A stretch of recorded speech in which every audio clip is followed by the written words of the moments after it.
Okay, Mary, let me get back to. I just want to get back to the role of journalists in this election.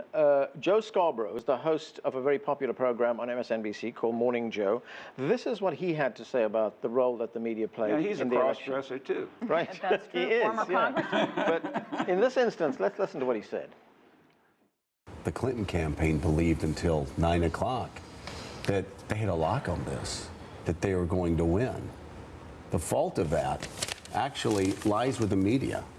And there is some self-reflection. Jim Rutenberg today writes a fascinating article where the New York Times editor and others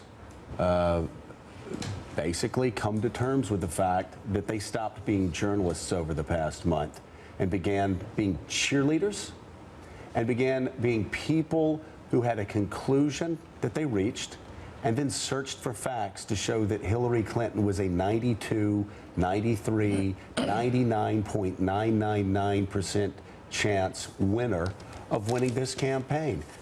So is Joe Scarborough right, Mary? Did journalists become cheerleaders for Hillary Clinton? I think that the fault, when people ask are journalists biased, I say it's not more left or right, it's more they're biased in favor of drama. And I think the biggest sin of journalists isn't what Joe Scarborough said. It's more that it's on the one hand, on the other hand journalism, I like to say, where they say if they put somebody with one opinion on and the opposite, that somehow that's getting to truth. And as the other panelists have said, it's a lazy way of doing the job. And in the beginning, actually, Donald Trump pretty much owed his campaign to media because he was ratings. He was good for ratings, and they said that. And he got to have his opinions and every event unfiltered on TV, and that's why he didn't have to spend anything for advertising. So I think that there will be some soul searching by the media afterward, and I think that that will be #1 on the list. I think one of the striking things that happened, and we all noted it, those of us who have been around for a while, when at the beginning of this campaign, Donald Trump would regularly appear on major television shows by phone. No one else, no one. I guarantee you the President of the United States wouldn't have been allowed to do that. But because he was Donald Trump and people thought he might say something crazy that would get ratings, he was allowed. Well, Moonves, the head of, remember the famous line he said, that Donald Trump may be bad for the country, but he's good for CBS. I mean, that's a heck of a statement to send to your news crew. And what Mary says about the soul searching, I don't see it. You know why? CNN had record profits. That's right. And they have to answer to shareholders. CNN's online to have its first $1 billion year. Covering the circus, best show in town. And that then calls into question a broader, well, I mean, there's a broader question about the role of the media here.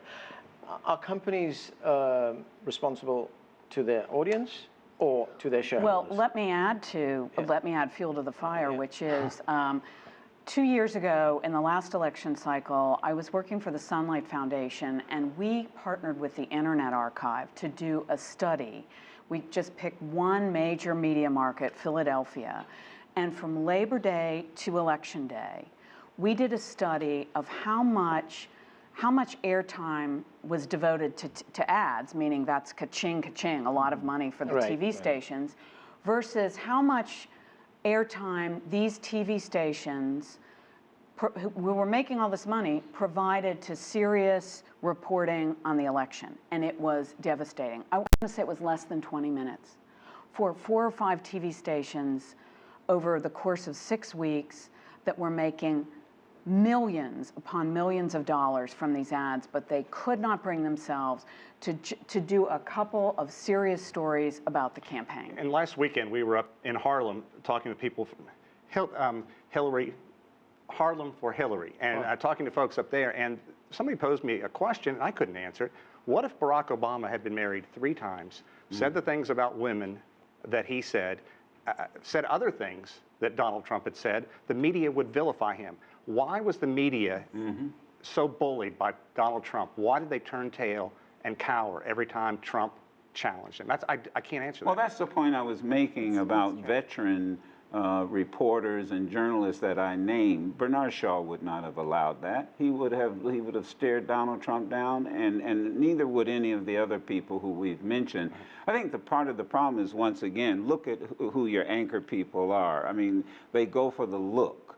They go, and Dan Rather once said to me that before he even touched down in CBS, he had to do the grassroots, sitting in the police station overnight type of reporting. Right. And that's what's missing now. That point was made by the former NBC anchor Tom Brokaw, who said, what has been totally underestimated by those of us in the so-called press establishment and the people who have been looking at this is the depth of anger. We missed that completely. Oh, the voter. It'll be interesting to see. Yeah. It'll be interesting to see going forward, because Donald Trump has signaled that he's going to pull back the freedoms of the press and libel laws, and even today, not having some of the reporters on the plane when he's going to visit, and breaking with tradition. And someone used the word bullying. Usually, the bully keeps doing what he's doing until someone pushes back. Someone stands up. One other thing, people demand that. As far as you were talking about in the 60s, 70s, the reporters who cover the campaign trail. They were seasoned people who've done a lot. Nowadays, they put kids out there. They embed them, and it's social media. What can I say in 140 characters? Right. Ask these kids, okay, where does Trump stand on the Iran deal that Obama hammered through? What specifically does Donald Trump not like about Obamacare? I doubt they could answer this question. Right. Well, and the other problem is, and I've actually worked with some of the embeds, and they're very hardworking people. Yeah. They're wonderful, smart young kids, but they don't have the experience.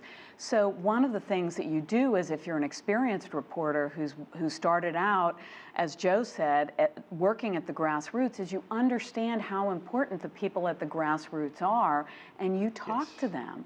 That is not happening now, and that, I think, is one reason why this anger was missed. And then, just to follow up on something Mary said about Trump's relationship with the press, I thought it was very interesting that yesterday, the day after the election, the Society for Professional Journalists issued a statement basically saying, we've got to look out for ourselves here, because we're worried about how this White House is going to interact with reporters. Mary, talking about, yeah, go ahead, sorry. No, go on, yeah.